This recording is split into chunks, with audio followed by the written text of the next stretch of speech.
Bonjour les amis, aujourd'hui nous prions pour les adolescents, pour les 12-17 ans. Je suis Patrick Ntiala, je vais vous conduire dans ce temps ensemble. Nous lisons ensemble 1 Timothée chapitre 4 et au verset 12. Que personne ne méprise ta jeunesse, mais sois un modèle pour les fidèles en parole, en conduite et en charité, en foi, en pureté. Amen. Un très beau passage. Dans ce passage, Timothée, qui est comme un fils pour l'apôtre Paul, reçoit un encouragement à ce que sa jeunesse ne soit pas méprisée. Savez-vous qu'il y a un proverbe africain qui dit que les enfants arrivent à jouer du tam-tam pour faire danser les adultes? Qu'est-ce que ça veut dire? Ça veut dire que ta jeunesse, aussi ado que tu sois, tu peux être un modèle, tu peux impacter ta famille, ton école, ton collège, ton lycée, tu peux impacter autour de toi.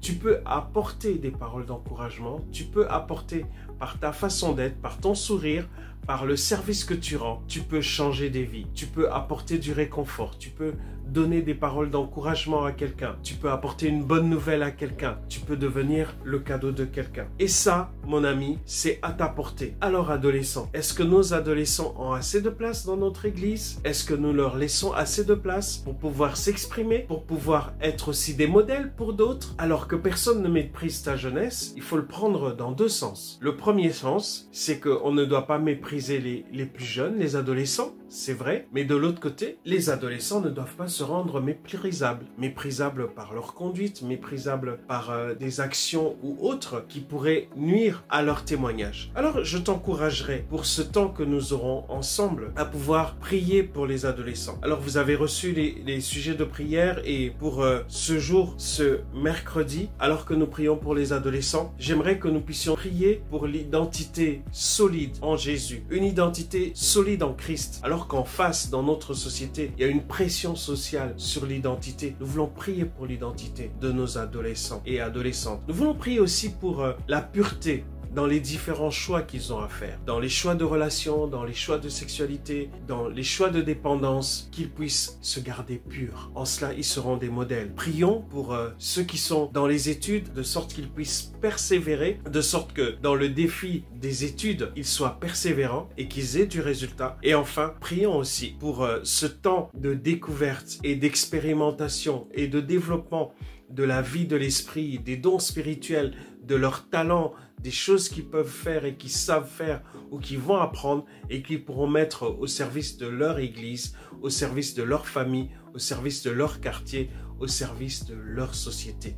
Oui, c'est possible et c'est un défi pour eux. Et j'aimerais vraiment qu'on puisse terminer par un temps de prière où nous voulons vraiment prier pour les adolescents de notre génération.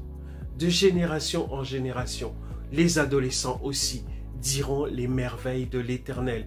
Et nous aimerions que nos adolescents continuent de dire les merveilles de notre Dieu. Alors prions pour eux dans leurs défis, prions pour eux dans leurs combats, prions pour eux dans leurs questionnements.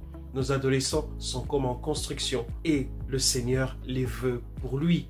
Et dans nos églises, dans nos quartiers, nous aimerions voir des adolescents épanouis qui s'épanouissent et qui sont des modèles. Alors, parents d'adolescents, méprises-tu ton enfant adolescent? Adolescent, te rends-tu méprisable? Est-ce que tu vas choisir, toi qui es adolescent, d'être un modèle? Prions ensemble. Seigneur, je veux te confier les adolescents de notre génération. Je veux te prier avec eux de sorte que tu les protèges, que tu les bénisses dans les différents défis qu'ils rencontrent, qu'ils puissent avoir foi en toi, qu'ils puissent être aidés et encouragés dans leur église à pouvoir s'impliquer, à pouvoir te servir avec zèle, avec foi, avec ferveur, avec amour, parce que tu les aimes, Seigneur. Et même si dans les moments de doute, dans des moments de questionnement, certains ne savent plus où ils en sont, mais il y a des modèles. Il y a des modèles qu'ils peuvent prendre en exemple. Il y a le modèle que toi, tu as été aussi adolescent, impliqué dans la parole, impliqué dans la prière. Et toi, Jésus, jamais tu n'as laissé tomber à terre une des paroles de Dieu.